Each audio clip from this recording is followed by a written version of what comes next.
마가복음 1장입니다.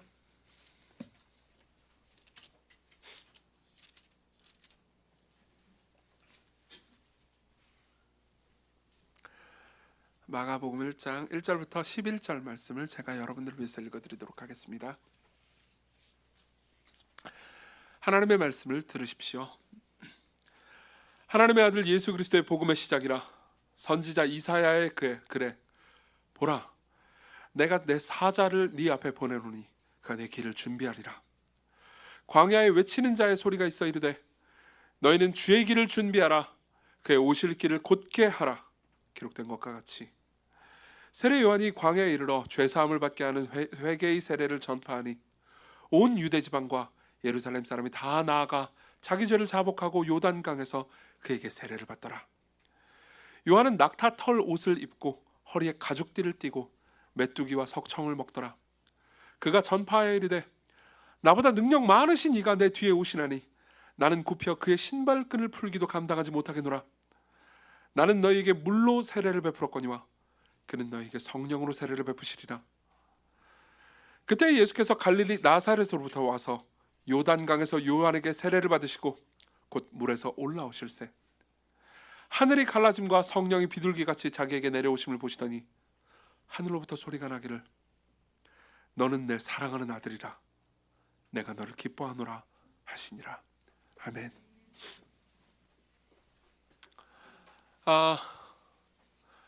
많은 사람들이 예수님에 대해서는 딱히 그렇게 미움이 없는 것 같다는 생각이 듭니다. 무슨 말이냐면요, 그러니까 이런 이야기들을 저는 굉장히 많이 들었습니다. 나는 기독교인들은 싫어하고 기독교 제도화된 종교 기독교는 싫어하지만 예수 그리스도에 대해서는 호감이 있습니다. 나는 예수님은 좋게 봅니다 라고 말하는 것을 저는 많이 들었습니다. 실제로 예수님은 제 생각에는 인기가 많은 것 같습니다. 여러분들은 아인슈타인을 아실 겁니다. 알버트 아인슈타인은 이렇게 말한 적이 있습니다. 나는 유대인이지만 나사렛 사람이라는 선각자에게 매료되었다라고 말합니다. 아인슈타인은 평생토록 기독교인이 아니었습니다. 교회도 몇 번 나가봤지만 그다지 인상을 받지 못했습니다. 그리고 평생 제도화된 기독교를 별로 좋아하지 않았죠. 그렇지만 아인슈타인은 예수님을 좋아했던 것 같습니다. 문재인 전 대통령도 이렇게 말한 적이 있습니다. 교황청에 보내는 편지에서요 이렇게 말했죠. 그는 예수님의 삶에서 민주주의는 시작되었습니다. 예수님은 높은 곳을 버리고 지극히 낮은 곳으로 오셨습니다. 가난한 이들, 힘없고 아프고 소외된 이들과 함께 하셨습니다 라고 말하죠. 문재인 대통령이 기독교인인 것 같지 않습니다. 모르겠습니다. 그분이 이제 가톨릭이라는 이야기는 들었지만 정확히는 잘 모르겠습니다. 그리고 제가 두 명의 예를 들겠지만 정말 많은 정치인들이나 유명인들이나 연예인들이나 이런 분들이 그러니까 본인이 기독교인이라고 말할 수는 없지만은 나는 예수 그리스도에 대해서 호감을 가지고 있다. 예수님은 좋은 분 같다라고 이야기하는 것을 들었습니다. 이 중에도 아마 그런 분들이 계실지 모르겠습니다. 근데 실제 예수님을 보면은 좀 독특한 면이 있습니다. 아까 문재인 대통령은 이렇게 말했습니다. 예수님의 삶에서 민주주의가 시작됐다고요. 그건 어느 정도 사실일지 모르겠습니다. 그렇지만 예수님은 스스로를 왕이라고 묘사합니다. 왕하고 민주주의가 어떻게 어울릴 수 있겠습니까? 실제로 마가복음의 후반부에 보면 이런 이야기가 있습니다. 빌라도가요 예수님한테 묻죠. 네가 유대인의 왕이냐? 그러니까 예수께서 이렇게 말씀하십니다. 네 말이 옳도다. 그렇죠? 실제로 예수 그리스도의 삶을 보면요, 굉장히 복잡다단합니다. 물론 많은 학자들은, 그리고 저도 동의하는 바인데요, 민주주의가 기독교에서 시작됐다는 것에 이견이 없습니다. 민주주의라는 아이디어는 기독교에서 가장 그러니까 잉태됐고 그리고 성장했습니다. 그렇지만 놀랍게도 대부분의 기독교인들은 예수님을 왕으로 모십니다. 예수 그리스도가 나의 왕이라고 말합니다. 그런데 사실 지금 민주주의 사회에서 누군가 특히 예수 그리스도가 왕이다라고 말하는 것은 약간 거부감을 느끼게도 만들죠. 제가 팀 케러 목사님 굉장히 좋아하는 걸 여러분들이 아실 겁니다. 그리고 그분이 리디머 교회라는 교회를 설립할 초기예요. 제가 최근에 이제 그분의 전기를 읽고 있거든요. 근데 초기에 보니까 그분이 원래 지으려고 했던 이름은 Christ Our King Church였어요. 그러니까 그리스도 우리의 왕 교회였는데 이게 이제 뉴욕시에서 사람들에게 거부감을 줄지도 모른다라는 생각 때문에 이름을 바꿨다고 합니다. 리디머라는 이름으로. 저는 굉장히 좋게 생각합니다. 왜냐면 교회 이름 너무 길어요. 그래서 저는 교회 이름 길면 외우질 못해요. 하여튼 어쨌든 그래서 사람들은 그 문제에 있어서 이제 어느 정도 거부감을 가지고 있는 게 맞는 것 같습니다. 근데 실제로 예수님의 삶을 보면 상당히 복잡다단합니다. 정말 많은 사람들은 예수님이 그러니까 사람들에게 되게 잘해주신 분, 사랑을 많이 준 분, 희생한 분 정도로 생각하기 십상입니다. 그렇지만 여러분들이 복음서를 섬세하게 읽으면 예수님의 어두운 부분들도 얼마든지 발견된다는 것을 알 수 있을 겁니다. 예컨대 우리는 나중에 마가복음에서 발견하겠지만은 예수께서 아직 열매를 맺을 때가 되지도 않은 무화과 나무를 저주해서 말라버리게 한 사건을 보실 수 있습니다. 나중에 이 부분이 어떤 의미인지는 자세히 설명해 드리겠습니다. 근데 이 부분만 보면은 우리가 일상적으로 알고 있는 선입견의 예수님은 사라져 버립니다. 예수님은 사납고 날카롭게 말씀하신 적이 많습니다. 예수님은 잔치상을 엎어버리신 적도 있습니다. 예수님은 성전에 가가지고 성을 둘러 엎으면서 분노하면서 채찍질을 하신 적도 있습니다. 이런 모습들은요, 우리가 일반적으로 생각하는 예수님의 모습과는 좀 다르죠.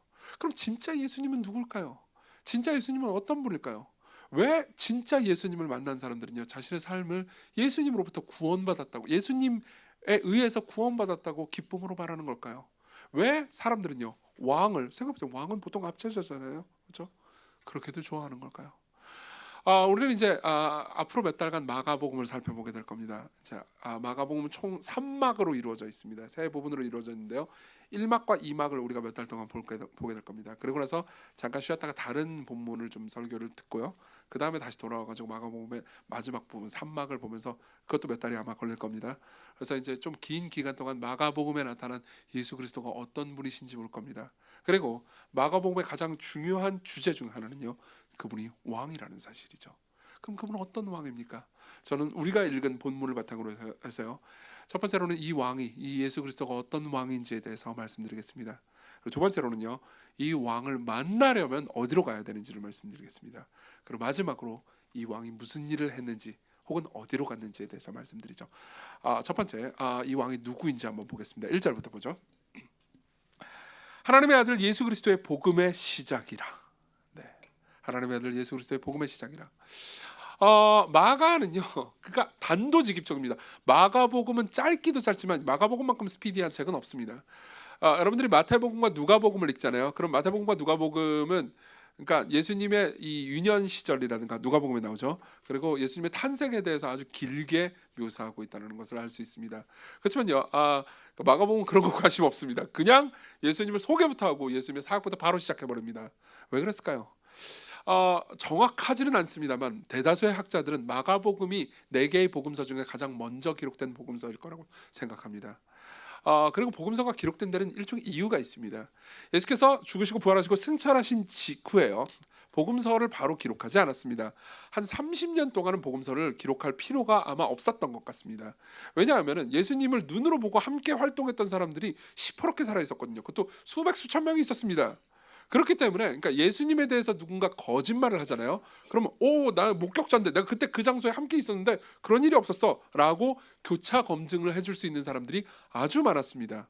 무슨 말이냐면 예수는 기적을 행한 적이 없어 라고 말하잖아요. 그러면 나도 예수를 반대하는데 기적은 진짜 행했어 라고 말할 만한 사람들이 있었다는 거죠. 그리고 또 반대로 이런 사람들도 있었던 것 같습니다. 그러니까 예수님을 진짜 예수님이 아닌 지나치게 말도 안 되게 신성화하는 예수님을 묘사하는 사람도 있었습니다. 이것도 문제가 있었죠. 예컨대 이런 사람이 있었다고 하면 어떨까요? 내가 예수님과 함께 있는 걸 봤는데 예수님이 기적을 일으키는 걸 많이 봤어. 예수님이 이쪽에서 설교를 하다가 딴 지역으로 가가지고 설교를 한 적도 많았거든. 근데 설교 지역을 옮겨 다닐 때마다 날아다닐 때니까 축지법을 쓰고 그러면요, 진짜 예수님과 함께 있었던 사람들 있잖아요, 목격자들. 그 목격자들은 무슨 소리야, 그런 일은 없었어. 물론 예수님은 기적을 일으키시고 부활하셨지. 그렇지만 예수님은 피곤하셨어. 그리고 예수님은 걸어 다니셨어. 예수님은 배를 타셔야 했어. 예수님은 배고파하셨고 목말라 하셨고 고통스러워하셨지 라고 말했을 겁니다. 무슨 말이냐면요, 진짜 예수님을 본 목격자들이 흔했다는 거죠. 그러나 그분이 승천하시고 한 30년이 지납니다. 그리고 이제 이상한 거짓말, 뻥을 치는 사람들이 늘어난 거죠. 그리고 이제 예수 그리스도께서 행하신 일들을 목격한 사람들이 정확히 그분이 어떤 분이신지 기록해야 될 필요성이 대두된 겁니다. 마가는요, 베드로의 제자였습니다. 베드로와 함께 있었죠. 그리고 베드로는 예수님과 가장 가까이 있었던 제자 중에 한 명이었고요. 베드로로부터 들었던 예수님에 관한 이야기를요, 마가가 아주 치밀하고 섬세하게 기록한 작품이 이 마가복음입니다. 그래서요, 마가는요. 그러니까 목표가 하나밖에 없습니다. 마가는 예수님에 대한 무슨 체계적인 전기를 기록할 생각도 없습니다.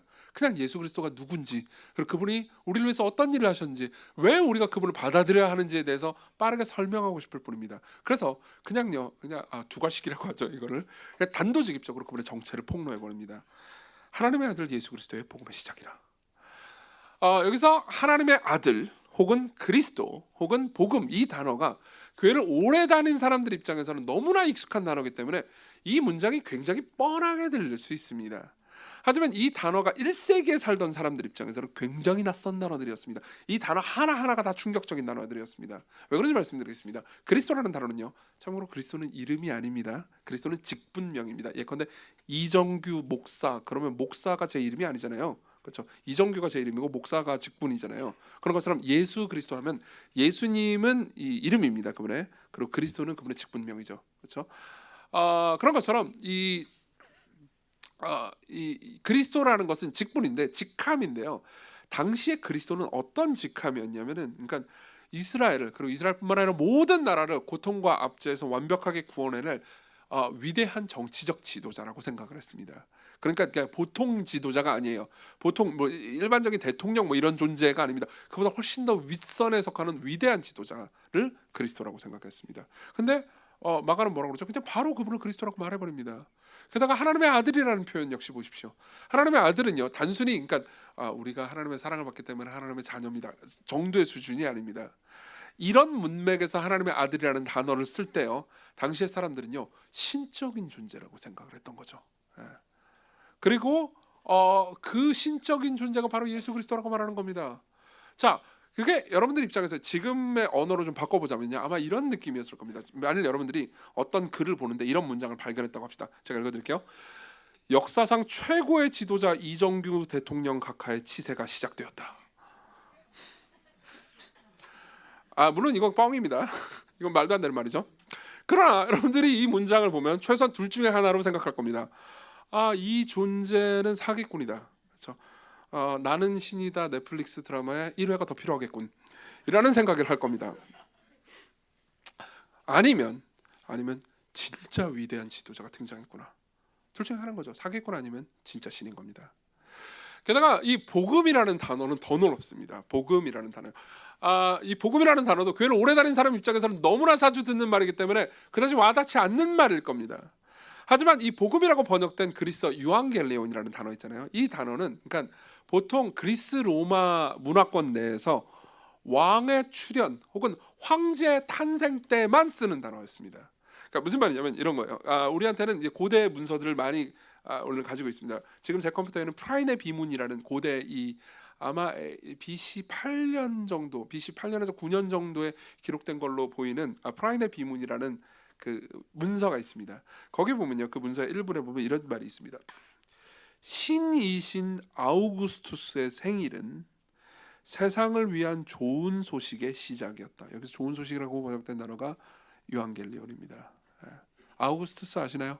여러분들이 로마 역사를 안다면 이 사람은 모르지 않을 겁니다. 이 사람은 황제입니다. 그렇기 때문에 1세기에 이 첫 문장을 읽는 사람 있잖아요. 이 사람은 그러니까 특히 그리스 로마 시대에 그리스 로마 문화권에서 살고 있는 사람들은요, 와 진짜 어마어마한 정치 지도자가, 어마어마한 능력이 있는 사람이 이제 이 땅에 등장했구나, 진짜 왕이 등장했구나라는 생각을 했을 겁니다. 그렇죠? 근데 그리스 로마 문화권에 있는 사람들만 이렇게 들렸던 게 아닙니다. 2, 3절을 보면요, 아마 유대인들은, 그리스 로마 사람들 말고요, 팔레스타인 지역에 살고 있는 유대인들은 더 큰 충격을 받았을 만한 말을 합니다. 2, 3절을 제가 읽어드리겠습니다. 선지자 이사야의 글에 보라, 내가 내 사자를 네 앞에 보내노니 그가 네 길을 준비하리라.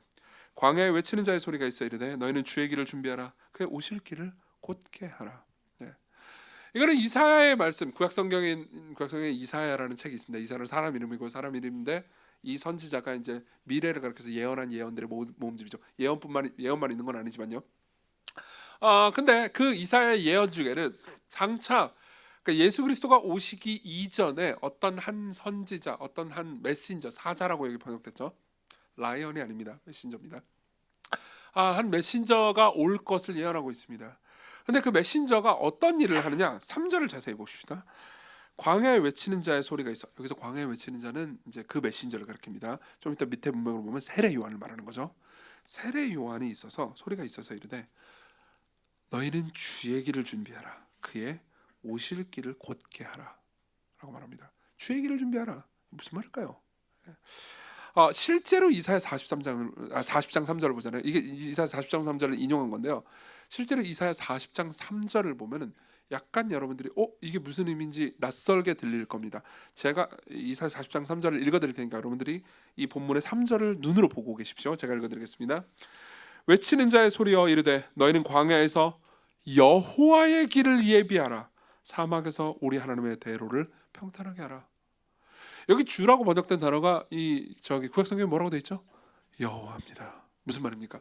여기서 주는요, 그러니까 예수님을 가리킵니다. 그리고 이 예수님은 그냥 그때 당시 팔레스타인에 있던 한 남자였어요. 근데 이 남자가 누구라는 겁니까? 여호와라고 말하는 겁니다.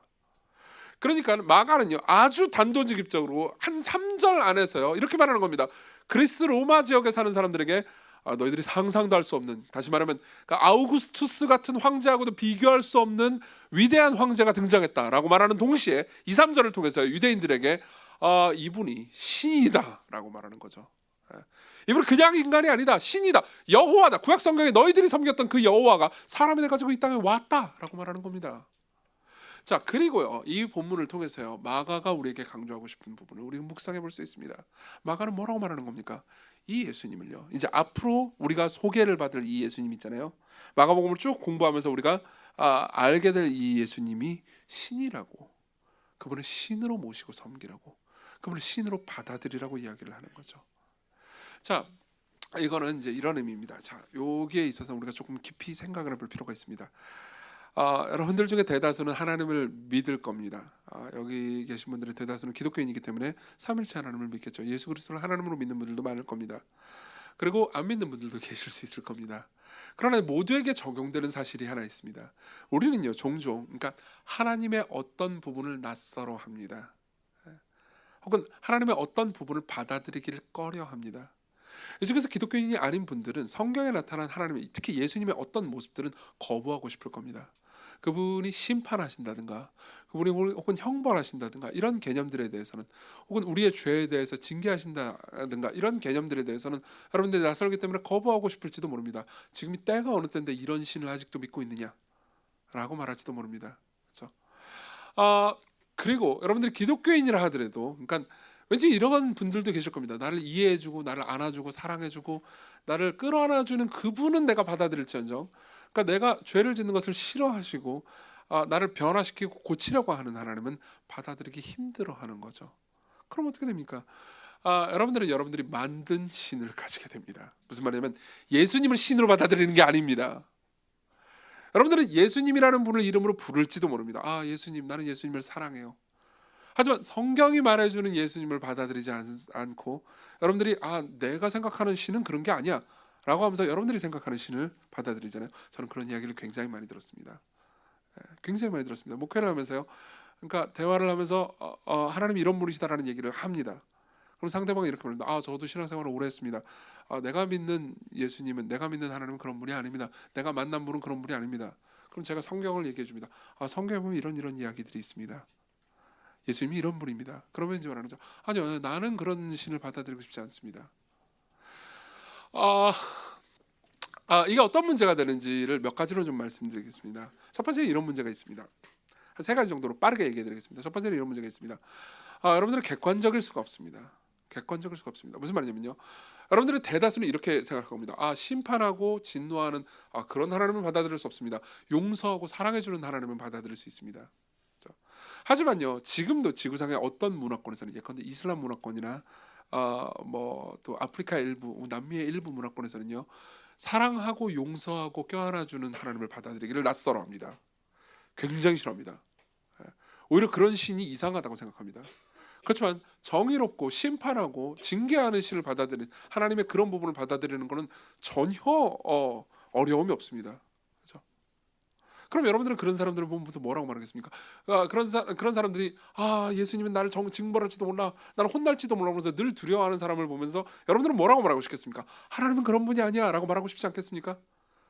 그렇지만 그 사람이 여러분들한테 아니야 내가 아는 신은 그렇지 않다고. 그러면 여러분들은요 당신은 잘못된 신을 가지고 있어 라고 말할지 모릅니다.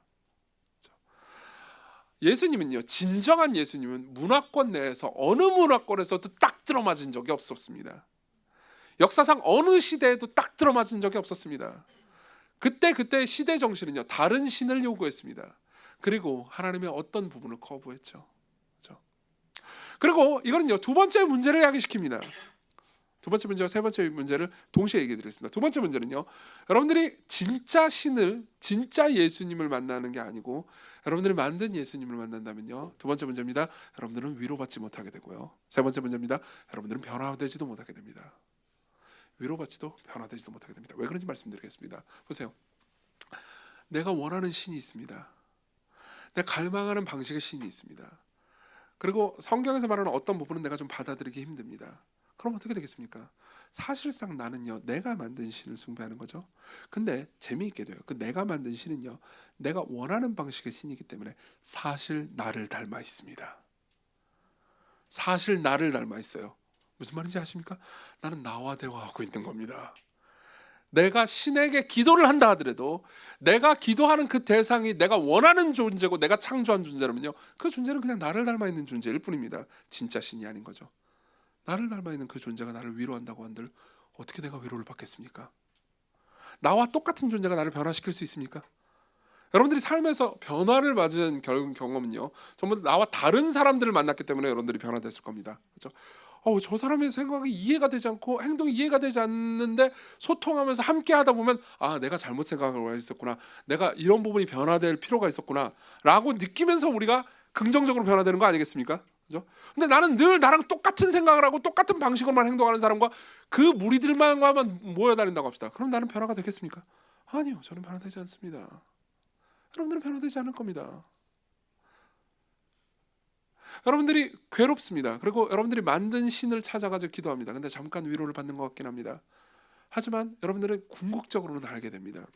사실 내가 나와 대화하는 거기 때문에 내가 잠깐 위로를 받는다 하더라도 결국 나는 고독해진다는 걸요. 여러분들은 너무 두드려 패는 것 같으니까 이제 제 얘기로 돌아가죠. 지금까지 좀 신나긴 했지만 어쨌든 좀 더 하고 싶긴 했지만 그래도 제 얘기로 돌아가 보도록 하겠습니다. 보세요. 저도 목회를 하면서 12년을 목회를 했습니다. 아무래도 저는 목회를 하면서 사람들에게 권면하고 가르치는 역할을 합니다. 그게 제 일이잖아요. 그러다 보니까는 이제 누군가 저를 권면하고 가르치는 일이 그렇게 많지는 않고 그런 상황을 마주하는 일이 좀 낯선 면이 있습니다. 그러니까 제가 그렇게 잘 받아들이는 사람은 못 된다는 거죠. 12년 동안 그런 분들이 계셨습니다. 그래도 감사하게도 계셨지만 그런 게 있잖아요. 저도 이제 그래도 어느 정도 겸손을 가장할 줄 아는 정도의 사회성은 갖춘 사람이니까 누가 이제 이렇게 좋게 얘기해주면 그러니까 저에 대해서 나쁜 점을 질책해서 좋게 얘기해주면 그래도 이제 속으로는 부글부글 끓는다 하더라도 겉으로는 웃으면서 그래도 한번 집에 가서 생각해봐야지 이런 생각을 할 겁니다. 그렇지만 모든 사람들이 저한테 좋은 얘기를 좋은 방식으로만 얘기할 수는 없는 노릇입니다. 맞죠? 어떤 사람은 사납게도 말할 겁니다. 그럼 제가 어떤 생각을 할까요? 네가 뭔데? 그죠? 목사한테 감히 이렇게 생각했다는 게 아니고 그렇게 생각할 수도 있다는 거잖아요. 네, 그렇게 생각했어요. 그래 미안해요. 자, 넘어갑시다. 그리고 그런 일이 있었습니다. 많이 있었어요. 뭐 특정한 한두 사람 정도가 아니었습니다. 많이 있었습니다. 그럼 생각하는 거죠. 근데 보세요. 그 사람이 한 말 중에서는요, 저한테 약이 되는 말들도 꽤 있었습니다. 한참 지나고 돌아보면 그때 그 말을 좀 잘 듣고 보약으로 삼았으면 내가 아프고 힘들긴 했지만은 내가 더 성장했을 텐데 라고 생각하는 때가 있었습니다. 지금도 아마 있겠죠. 그렇죠? 근데 만일 제가 이랬다고 합시다. 이런 일은 많이 일어났습니다. 누군가 저한테 말을 했습니다. 뭐 예를 들면 수지가 저한테 그렇게 했다고 합시다. 수지가 으악! 뭐 했습니다. 그럴 리가 없지만 그랬다고 합시다. 약! 했어요. 아니 수진이 좀 잘 안 어울린다. 성진이가 했다고 합시다. 성진이가 했다고 합시다. 좀 어울리네요 이제.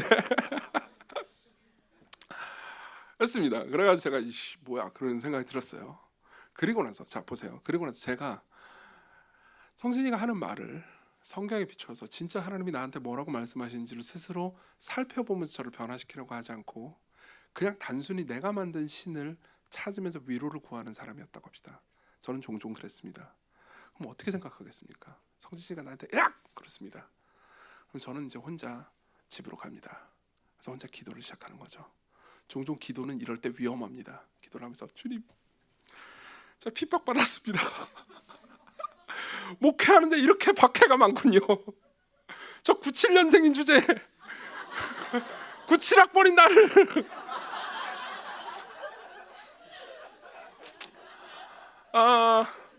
자 보십시오. 그러면서 저는 눈물을 흘릴 수도 있습니다.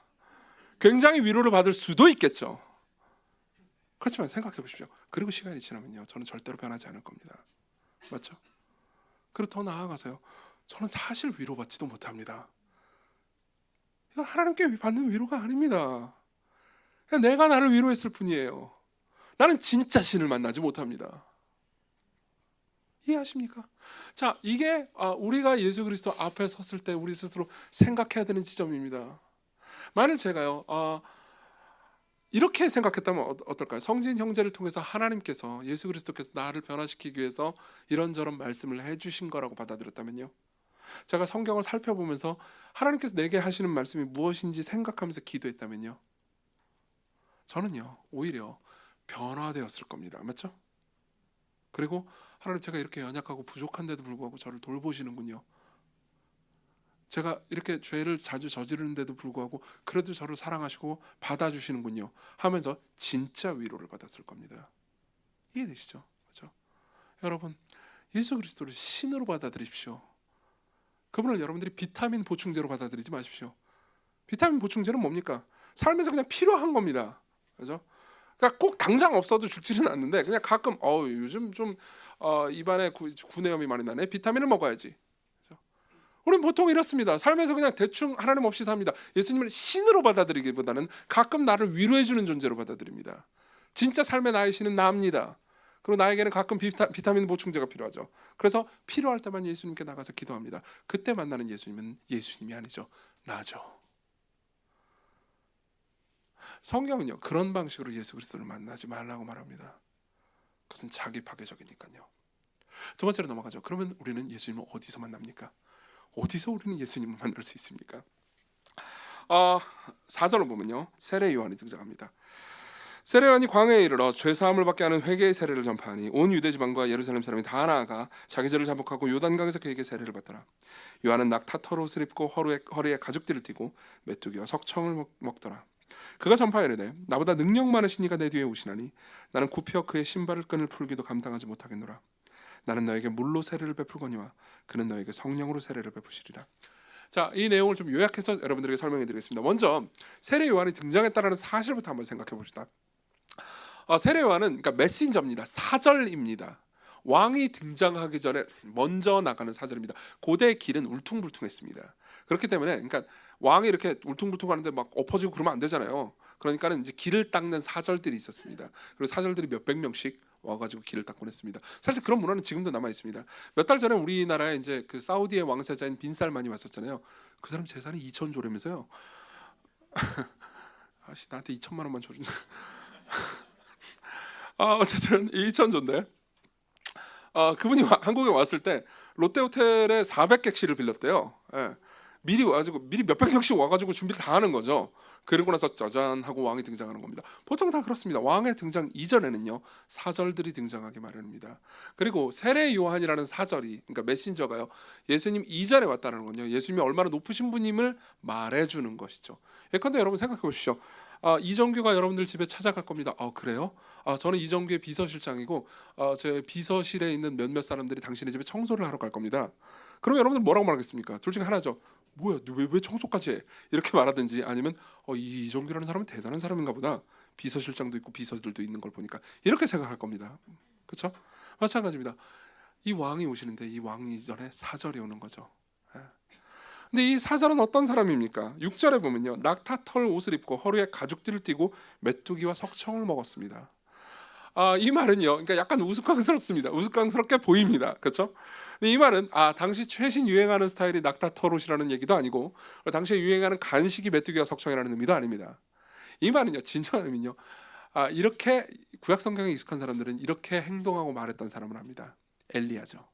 엘리야죠. 이 사람은 엘리야급의 선지자라고 말하는 겁니다. 세례 요한이요. 그리고 엘리야는요, 당시 구약 사람들이 생각하기에 최고 수준의 선지자였습니다. 그러니까 하나님 바로 미쳤어요. 그때 당시 구약 시대 사람들이 생각하기에는요. 근데 이 엘리야급의 선지자가 왔는데 이 엘리야급의 선지자조차도요, 뭐라고 말하냐면은 나보다 능력 많으신 분이 내 뒤에 오시라니 나는 굽혀 그의 신발끈을 풀기도 감당하지 못하겠노라, 이렇게 말합니다. 그렇죠? 그리고 그 세례 요한은 등장을 하는데, 이 세례 요한의 등장은 참 재밌습니다. 한편으로는 이 사람이 엘리야급이다, 위대한 선지자다, 더 위대한 분을 소개하는 위대한 선지자다라는 표현으로 소개를 하기도 하지만, 이 선지자가 나타나는 장소가 독특합니다. 어디죠? 광야입니다. 광야입니다. 요단강에서 엘리야가 아니죠, 세례 요한은 세례를 주거든요. 근데 요단강은 여러분들 입장에서 강이 있는데 왜 사막이 있지? 이런 생각이 들 수 있습니다. 광야는 사막을 의미해요. 그 지역에 사막이 많이 있었습니다.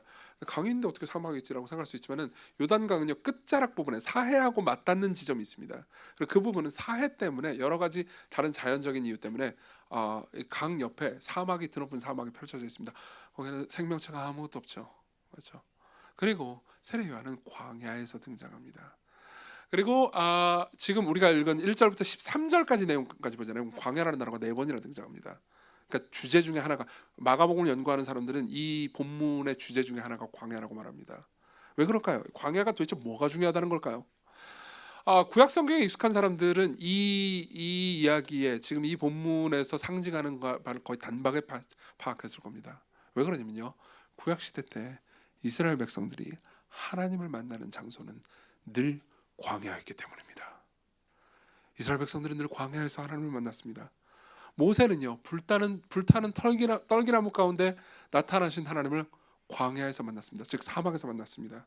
야곱은요, 베델, 즉 하나님의 얼굴을 본 곳이 사막이었습니다. 광야였죠. 그렇죠? 이스라엘 백성들은요, 이집트가 아닌 광야에서 하나님을 만났습니다. 엘리야는 빛나는 승리를 할 때는 도시에서 승리를 했지만요, 그리고 나서 도망쳤을 때 고통 가운데 슬퍼하면서 까마귀를 통해서 먹을 것과 마실 것을 날라주는 그 하나님을 만났을 때 어디서 만났습니까? 광야에서 만났습니다. 이스라엘 백성들은 알고 있습니다. 하나님께서는요, 늘 광야에서 이스라엘 백성들을 만나 주신다는 걸. 왜 광야입니까? 광야는 도대체 무슨 의미입니까? 광야에서 하나님은요, 절대적인 분이 되십니다. 왜 그럴까요? 광야는요, 하나님의 개입 없이는 살아갈 수 없는 곳이니까요. 거기 물이 없습니다. 하나님이 물을 터주시지 않는다면, 하나님이 바위라도 쳐서 거기에서 물을 솟아나게 하지 않으신다면 거기서 물을 마실 수 없습니다. 광야에 먹을 것이 없습니다. 하나님께서 위에서 만나를 내려주지 않잖아요. 그럼 내가 가지고 있는 빵은 다 썩어버리는 것입니다. 그것이 광야예요. 그렇죠?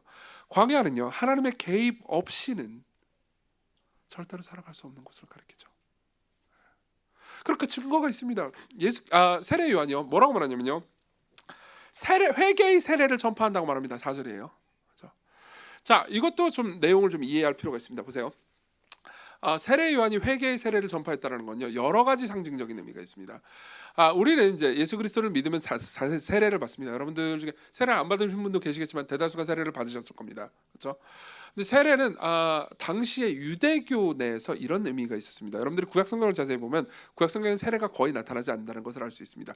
에스겔이나 뭐 이 부분에 약간 상징적으로 나타나긴 하지만 거의 나타나지 않습니다. 근데 이제 구약 시대가 끝나고 예수님이 오시기 전에 약 한 500년간의 기간 있잖아요. 그때 그러니까 유대교도들 있잖아요. 유대교도들이 이방인들에게 베풀었던 게 보통 세례였습니다. 무슨 말이냐면요, 이방인들은 당시에 유대교도들 입장에서는, 이스라엘 백성들 입장에서는 우리는 선민이야, 우리는 하나님의 백성이지, 우리는 태어나면서부터 유대인 혈통이야, 그러니까 우리는 선하고 의롭고 괜찮은 종족들이야 라고 생각하는 사람들이 많았습니다. 그렇지만요, 저기 이방인들 중에서 종종 그런 사람들이 있었습니다. 바알과 아세라, 몰렉 이런 신들을 더 이상 섬기기를 원하지 않습니다.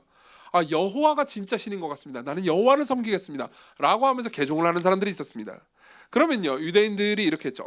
그래, 너희들 개종을 한다니까 잘했구나. 근데 그렇다고 해가지고 니들이 우리랑 똑같을 순 없지. 너네들 옛날에 우상 숭배하면서 죄도 많이 저질렀잖아. 그러니까 너희들은 좀 깨끗해져야 해 하면서 세례를 줬죠. 그렇죠? 약간 인종차별적이고 그런 약간 무시하는 방식으로 세례를 줬습니다. 그러니까요, 이방인들 외에는 세례받지 않았어요. 근데 세례 요한이 등장합니다. 유대인이죠. 그리고 유대인들을 향해서 말합니다. 다 세례를 받으라고요. 그럼 뭘 의미합니까? 간단합니다. 너희들이 이방인이든 유대인이든, 너희들이 성경 교사든 아니면 창기든, 너희들이 평생토록 죄를 저지른 사람이든 아니면 평생토록 착한 일을 해왔다고 느끼는 도덕가든, 모두가 하나님 앞에 죄인이고 모두가 하나님 없이 절대 살아갈 수 없는 광야에 있는 사람들이다. 너희들은 스스로 살아갈 수 없다. 그래서 세례 요한은요, 광야에서, 사막에서 사람들에게 세례를 받으라고 했던 거죠. 그때 유대인들이, 이방인들이 아니고요, 유대인들이 세례를 받으러 나옵니다. 원래요, 유대인들은요, 어떤 이방인이, 예를 들면 종원 형제가 이방인이라고 합시다. 이방인이 이렇게 세례를 받고 있잖아요. 그러면 제가 유대인이잖아요. 그러면 아주 교만하게도 이렇게 깔보고 했습니다. 아, 그래, 평생토록 이방인으로 엉망진창의 삶을 살아왔구나. 그래도 좀 씻겨야 돼, 이렇게 생각했습니다. 근데 그런 사람이요, 내가 세례를 받으려면 얼마나 낮아져야 하겠습니까? 그리고 세례 요한이 너희들도 세례를 받아라 라고 말할 때는 얼마나 용기가 있어야 하겠습니까? 세례 요한은 이렇게 말하는 겁니다. 너희들 모두, 유대인들 모두, 도덕교사나 아니면 창녀나 평생토록 죄를 저지른 사람이나 아니면 법망을 거의 법을 아무것도 어기지 않은 것처럼 느껴지는 사람들이나 종교인이나 누구나 다 하나님 앞에 죄인들이다. 이게 기독교와 다른 종교의 가장 큰 차이점 중에 하나입니다. 저는 목사입니다. 저는 종교인으로 이 직업상 분류가 되는 사람입니다. 어떤 사람은 저를 성직자라고 부르기도 합니다. 저는 신약시대에는 성직자 같은 건 없습니다만 어쨌든 그렇게 부르기도 합니다. 저는 뭔가 거룩한 느낌 쓴 거죠. 그죠? 그렇지만 신약성경은 그런 걸 용납하지 않습니다. 네가 십몇 년 동안 목회를 하면서 생각해보세요. 제 삶을 한번 생각해 보십시오. 제 삶은 보통 사람, 그러니까 성경에서 거룩하다고 하는 일들만 합니다. 성경을 매일 묵상합니다. 매일 해요. 기도도 매일 합니다. 여러 가지 목회 활동 같은 것들을 합니다. 그러면 저는 더 거룩한 사람입니까? 성경은 그렇다고 말하지 않습니다. 우리 모두가 하나님의 개입 없이는 살아갈 수 없는 존재들이라고 말하죠. 여러분들이 진짜 광야에 있다는 걸 여러분들이 언제 아시는지 아십니까? 언제 아는지 아십니까? 두 가지 경우를 통해서 알 수 있습니다. 하나씩 말씀드리죠. 첫 번째는 이겁니다. 여러분들만이 아는 죄가 있다고 합시다. 내가 저지른 죄지만 나만이 아는 죄가 있습니다. 참고로 주보에 안 적혀 있습니다. 이 두 가지는요, 나만이 아는 죄가 있다고 합시다. 그러면요, 여러분들은 그 죄를 친구들이나 가족들도 모르는 죄가 있습니다. 나만 알고 있어요. 나는 이게 알려질까 봐 부끄럽습니다. 수치스럽습니다. 이게 알려지면 난 대단히 수치스러울 겁니다. 저도 그런 게 있다고 말씀드린 적 있죠. 저 옛날에 여러분들이 모르는 저만의 어둠이 있습니다. 그게 여러분들에게 들키면 되게 힘들 거예요. 그러니까는 그걸 붙잡고 끝나고 나서 그 어둠이 뭐예요? 라고 물어보는 사람들이 되게 많더라고요. 내가 얘기해줬죠. 찌끔. 다른 못하지. 여러분 다 있을 겁니다. 다 있을 겁니다. 자, 여러분들의 친구도 모르고 여러분들의 가족도 모릅니다. 그리고 그 어둠, 그 죄를 가지고 홀로 있을 때 여러분들은 죄책감에서 벗어날 길이 없습니다. 그때 여러분들은 어디 있습니까? 광야에 있죠. 여러분들은 아무도 여러분들을 도울 수 없습니다. 아무한테도 여러분들은 말할 수가 없습니다. 내가 문제가 뭔지. 그럼 어떻게 도움을 받습니까? 그때 여러분들을 도와줄 분은 한 분밖에 없습니다. 하나님이죠. 또 하나가 있습니다. 여러분들 홀로 저지른 죄를 생각할 때뿐만 아니라 여러분들 홀로 맡은 역할을 생각해 보십시오. 여러분들의 삶에서 여러분들 혼자 맡은 역할이 있습니다. 여러분들이 다니는 회사에서 여러분들이 생각할 때 여러분들 혼자 맡은 역할이 있을 겁니다. 그 역할은 아무 다른 사람도 하지 않습니다. 그때 여러분들 어디 있죠? 광야에 서 있습니다. 일부 때 제가 이런 얘기했습니다. 엄마도 사실 광야에 서 있다고요. 많은 사람들이 이렇게 생각했습니다. 여기는 엄마들이 많은데요. 일부에는 엄마들이 많으니까요. 아니요. 엄마들이 많지만요. 내 엄마는 나밖에 없습니다. 그리고 저 집 애는 공부를 하는데 내 애는 공부를 안 합니다. 그럼 내가 맡은 고통은 나밖에 가지고 있지 않는 거죠. 저 집 애는 태어나고 며칠 안 돼가지고 하루 8시간씩 푹 자는데 우리 집 애는 50분만 한 번씩 깨가지고 나를 재워달라고 징징댑니다. 그럼 나는 어디 있죠? 다른 누구도 해결할 수 없을 만한 고통을 홀로 껴안고 나 혼자 광야에 있는 겁니다. 저는 담임 목사입니다. 그렇죠? 대담임 목사님입니다. 여러분 우습게 여기지 마세요. 보세요. 그러면요. 감사하게도 여러분들 중에 어떤 분들은 담임 목사 리더잖아요. 교회 리더잖아요. 교회 리더니까는 당신 참 외롭겠군요. 참 힘든 게 많죠. 다른 사람들이 알아주지 못할 만한 그런 원래 리더는 고독하잖아요. 그럼 뭐 그렇게 저는 이해해 주는 분들이 많습니다. 그렇게 이해해 줘서 고마워요. 근데 생각해 보십시오. 담임 목사만 그렇겠습니까? 예컨대 박현진 목사님 나름대로 홀로 맡은 짐이 있습니다. 그거 제가 대신 안 해줘요. 그렇죠? 다른 교육자들도 마찬가지겠죠. 여러분들 모두가 마찬가지일 겁니다. 여러분들은 다른 사람에게 넘길 수 없는 어떤 짐을 가지고 있습니다. 어떤 공간을 가지고 있습니다. 어떤 역할을 가지고 있습니다. 그리고 그 부분에 있어서 누구도 여러분들의 도움이 될 수 없죠. 누구도 여러분들을 완전히 이해해 줄 수 없습니다. 그때 여러분들은 어디 있습니까? 광야에 있죠. 그리고 그때 여러분들은 그 광야에서요, 다른 도움을 받고자 많은 도움을 요청합니다. 그러나 누구도 나를 완벽하게 알아주는 사람은 없습니다. 여러분들이 혼자 가지고 있는 죄를 생각할 때 누구에게도 그 죄를 말할 수 없다면 여러분들은 그 죄책감에서 벗어날 수 있도록 누구로부터의 도움을 받을 수도 없습니다. 여러분들은 그 광야에서 탈출하고자 많은 것들을 합니다. 오락을 좀 해보기도 합니다. 재미있는 드라마나 영화를 좀 보기도 합니다. 다른 일에 몰두하기도 합니다. 광야에서 탈출하기 위해서 많은 것들을 하지만 여러분들이 홀로 남았을 때, 잠깐 즐기다가 역시 홀로 남았을 때 여러분들은 외로움을 극복할 수가 없습니다. 여러분들은 여전히 광야에 있는 거죠. 그러나 그때 광야에 임하시는 왕을 봅니다. 그럼 여러분 어떻게 되겠습니까? 많은 사람들이요, 그 광야의 경험 가운데서 하나님을 만났다고 저에게 고백해 왔습니다. 이런 경험을요 가장 잘 말해주는 노래가 있습니다. 히즈웰이라는 가수인가요? 아니면 그룹인지 잘 모르겠는데요, 광야를 지나며라는 노래가 있죠. 가사를 읽어드리죠. 왜 나를 깊은 어둠 속에 홀로 두시는지, 어두운 밤은 왜 그리 길었는지, 나를 고독하게, 나를 낮아지게 세상 어디도 기댈 곳이 없게 하셨네. 광야에 서 있네. 주님만 내 도움이 되시고, 주님만 내 빛이 되시는, 주님만 내 친구 되시는 광야. 주님 손 놓고는 단 하루도 살 수 없는 곳, 광야에 서 있네. 그때 이 시인은 뭐라고 고백합니까? 주께서 나를 사용하시려, 나를 더 정결케 하시려 나를 택하여 보내신 그곳 광야, 성령이 내 영을 다시 태어나게 하는 곳 광야에 서 있네. 내 자아가 산산이 깨지고 높아지려 했던 내 꿈도 내려놓고 오직 주님 뜻만 이루어지기를, 나를 통해 주님만 드러나시기를 광야를 지나며. 여러분 보십시오. 세례 요한은 말합니다. 나는 너희들에게 물로 세례를 준다. 8절이죠. 나는 너희들에게 물로 세례를 준다. 무슨 말입니까? 우리 안에 가지고 있는 우리의 죄 있잖아요. 우리의 궁극적 고독, 우리가 맡은 역할 때문에 우리가 누구에게도 도움을 요청할 수 없는 그 궁극적 고독 가운데 그걸 씻겨준다라는 상징이고 표인 세례만 줄 뿐이다. 물로 주는 세례를 줄 뿐이다. 그러나 내 뒤에 오시는 분은 완전히 다를 것이다. 그분은 성령으로 세례를 주실 것이다. 이게 뭔 말인지 아십니까? 성령으로 세례를 받을 때 그 사람은요 궁극적으로 내면적으로 변화됩니다. 이전에는요 죄를 두려워해서 피했다면요 이제 죄가 싫어서 피합니다. 이전에는 하나님께 순종하는 것이, 순종 안 하면 벌 받을까 봐 무서워서 억지로 순종하거나 혹은 무언가 다른 복을 타내기 위해서 순종했다면 이제 하나님을 사랑해서 순종하게 되는 거죠. 어떤 일이 일어나는 겁니까?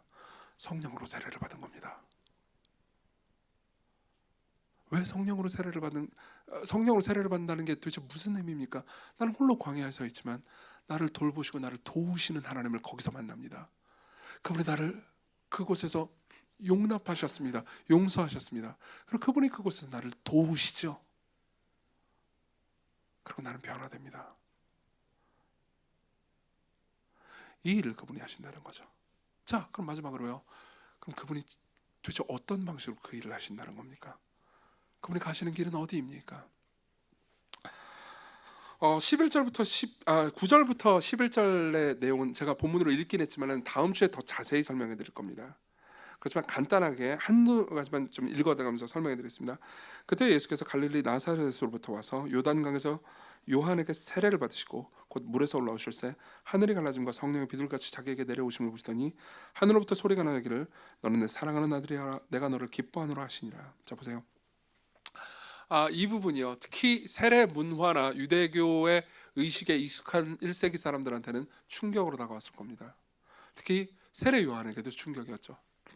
이 본문을 기록한 이 마가복음 말고요, 마태복음과 누가복음에 보면은요, 이 본문의 정황을 좀 더 자세히 묘사해 주는 부분이 있습니다. 보세요. 아까 제가 이런 말씀드렸습니다. 세례 요한은 뭐라고 말했죠? 사람들에게 너희들은 세례를 받아야 된다. 너희들은 죄인들이다.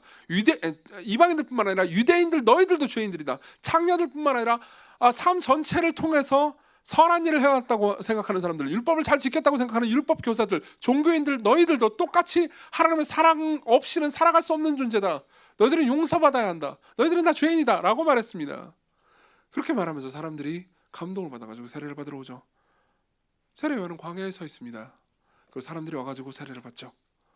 그리고 세례 요한은 사람들을 볼 때마다 이 죄인들 그러면서 세례를 줬겠죠. 막 신나게 세례를 주는데 저기서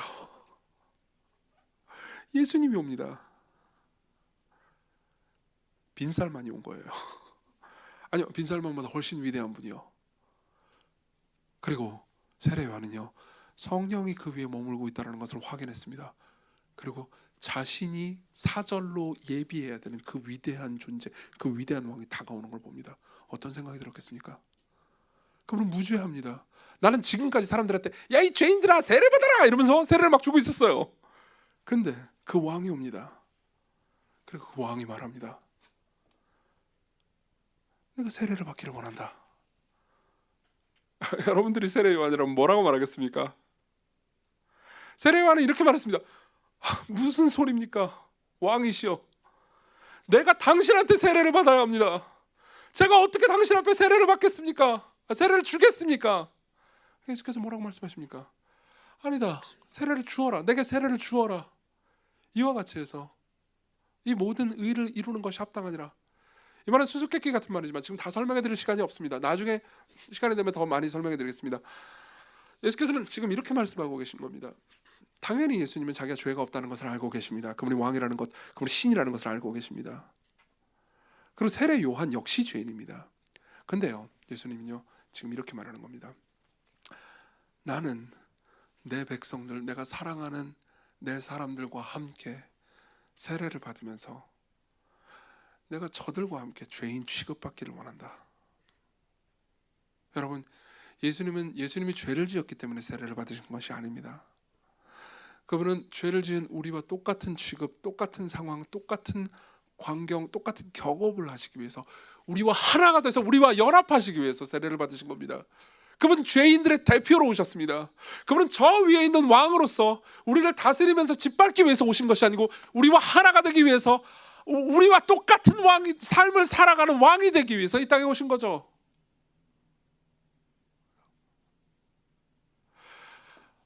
세례 요한은요 예수 그리스도의 길을 예비하러 온 선지자입니다. 맞죠? 이 본문에 보면 길이라는 말이 많이 등장합니다. 그리고 저는 마가복음을 몇 달 전부터 계속 연구해 왔는데요, 마가복음을 연구하는 모든 학자들은요 이 길에 주목합니다. 마가복음은 뭐 길 이야기가 되게 많이 나옵니다. 근데 그 길 이야기가 결국 가리키는 게 뭔지 아십니까? 예수님께서 어느 길을 가든 그 길은요 결국 십자가로 이어집니다. 십자가로 가는 길을 얘기해요. 그렇죠? 자 보십시오. 예수께서 이 땅에 오셨을 때 특히 12, 13절을 보면요, 자 12, 13절을 보세요. 성령이 곧 예수를 광야로 몰아내신지라. 광야에서 40일 계시면서, 마가복음을 특히 보면요 예수께서 광야로 가신 장면들이 많이 나옵니다. 그분은 왕입니다. 모든 천사들과 성도들의 찬양과 높임을 받으면서 영광 가운데 계셔야 하는 분이 이 땅에 오셨습니다. 그리고 이 땅에 오시자마자 죄인들과 똑같은 취급을 받으십니다. 그리고 아주 자주 광야로 가시죠. 성령님은 예수님을 광야로 몰아내셨습니다. 예수님은 홀로 광야에서 굶으시면서 40일을 보내시죠. 이게 뭘 의미하는지 아십니까? 그분은요 여러분들이 겪는 광야를 아십니다. 왜요? 그분은 광야에 계셨으니까요. 그분의 삶에서 경험한 가장 가혹한 광야는요, 십자가였습니다. 십자가를 생각해 보십시오. 물론 예수께서 십자가에 달린 그 골고다라는 언덕은 사막이 아니었습니다. 도시였죠. 도시 한복판이었습니다. 그러나 성경에서 말하는 광야의 상징적인 의미를 생각해 보십시오. 광야는요, 그 어떤 생명도 그 어떤 도움도 없는 곳입니다. 나 홀로 고통을 홀로 감내해야 되는 곳이죠. 그것은 목마른 곳입니다. 그것은 배고픈 곳입니다. 맞죠? 그리고 십자가에 달리신 예수님은 그 누구로부터도 도움을 받지 못합니다. 그분은 그곳에서 극도의 목마름과 배고픔, 극도의 수치를 겪으셨죠. 그분은 하늘 보좌 우편에 있다가 광야 같은 이 세상에 오셨고, 이 세상에서 광야를 전전하시다가 광야의 극에 달한 십자가로 가십니다. 여러분, 제가 아까 부른 노래 있잖아요. 부르진 않았죠. 인용해 드린 노래 가사는요, 제가 되게 좋아하는 가사입니다. 한 1년 전쯤부터 제가 가끔 심심하면 듣는 노래입니다. 제가 홀로 광야에 있다고 느낄 때마다 이 노래를 불렀습니다. 노래를 잘 못 부르니까 불러드리진 않을 겁니다. 근데 한 번은요, 제가 이렇게 이 노래를 본 적이 있습니다. 이 노래 가사를 묵상하다가 예수 그리스도께서 이 노래를 부르셨으면 어땠을까라는 생각이 들었습니다. 그리고 이 노래 가사를 제가 읽으면서 그분의 경험과 너무나 일치한다고 느꼈죠. 다시 한번 읽어드리죠. 예수께서 이 노래를 부르셨다고 생각해 보십시오. 왜 나를 깊은 어둠 속에 홀로 두시는지, 어두운 밤은 왜 그리 길었는지, 나를 고독하게, 나를 낮아지게, 세상 어디도 기댈 곳이 없게 하셨네. 광야에 서 있네. 여러분, 그분이 삶 전체를 통해서 광야에 계셨습니다. 근데 보십시오, 우리는요, 이 노래를 부르다가 이렇게 노래를 부를 수 있습니다. 주님만 내 도움이 되시고, 주님만 내 빛이 되시는, 주님만 내 친구 되시는 광야, 주님 손 놓고는 단 하루도 살 수 없는 곳 광야에 서 있네. 우린 이렇게 부를 수 있습니다. 그러나 예수 그리스도께서 궁극적인 광야, 가장 고통스러운 광야 십자가에 계실 때는요, 주님만 내 도움이 되시고 주님만 내 빛이 되신다고 고백할 수 없었습니다. 왜냐하면 십자가에서 그분은 자신의 주님이신 성부 하나님께로부터도 버림받으셨기 때문이죠. 여러분, 혹시 그걸 아십니까? 지옥의 본질이 광야라는 것을. 지옥은 단순히 불타는 무슨 용광로 같은 곳이 아닙니다. 지옥은요, 궁극적 고독을 가리킵니다. 지옥에 있는 모든 사람들은 누구로부터도 사랑받지 않습니다. 왜냐하면 그것은 아무도 사랑하지 않기 때문이거든요. 나도 누구도 사랑하지 않고 누구도 나를 사랑하지 않습니다. 많은 사람들이 있어도 모두가 나를 향해서 적의를 가지고 있기 때문에, 적대감을 가지고 있기 때문에 나는 궁극적으로 고독합니다. 나는 누구도 알아주지 않는 존재입니다. 많은 사람이 있어도 나는 이름이 없는 존재입니다. 누구도 내 이름을 불러주지 않거든요. 그리고 십자가에서 그분이 섰을 때, 그분이 달리셨을 때, 그분은요, 진짜 지옥을 경험하고 계셨습니다. 왜요? 누구도 그분을 사랑하지 않았고요, 누구도 그분을 위하지 않았고요. 그리고 자신의 가장 소중한 존재가 자신이 첫 세례를 받을 때, 이는 내 사랑하는 아들이라, 내 기뻐하는 자라라고 말씀하셨던 그 하나님이요, 예수님이 궁극적 광야, 즉 십자가에 서셨을 때 예수님을 버렸거든요. 왜 그분이 버림받았습니까? 우리가 마땅히 있어야 할 광야, 우리가 마땅히 경험해야 되는 그 광야를요, 그분이 가져가십니다. 그분이 대신 그 광야에 서신 겁니다. 여러분, 기억하십시오. 여러분들은 광야를 모르는 신을 가지고 있지 않습니다. 여러분들은 여러분들이 가지고 있는 고독과 그 광야를 경험해보지 않은 왕을 가지고 있는 것이 아닙니다. 우리가 믿는 신은 저 위에서 이래라 저래라 명령만 하는 신이 아닙니다. 그 신, 그 왕, 그 위대한 분은 여러분들이 경험한 모든 광야를, 모든 극단적인 고독을 가장 가혹한 방식으로 경험한 분입니다.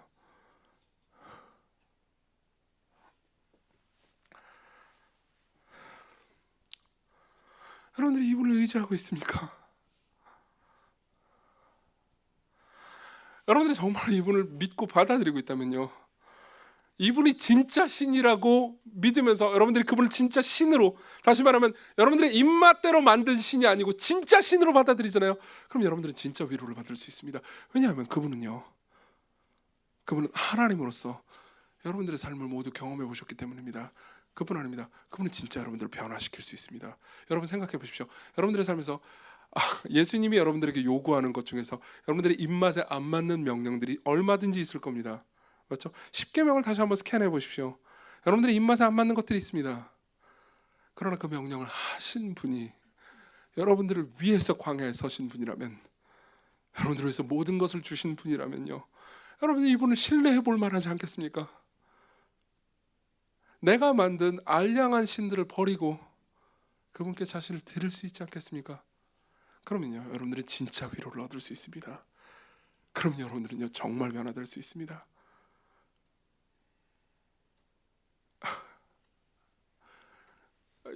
죽은 이유뿐만 아니라 지금도 구원받고 싶지 않으십니까? 그리스도께로 오십시오. 기도합시다.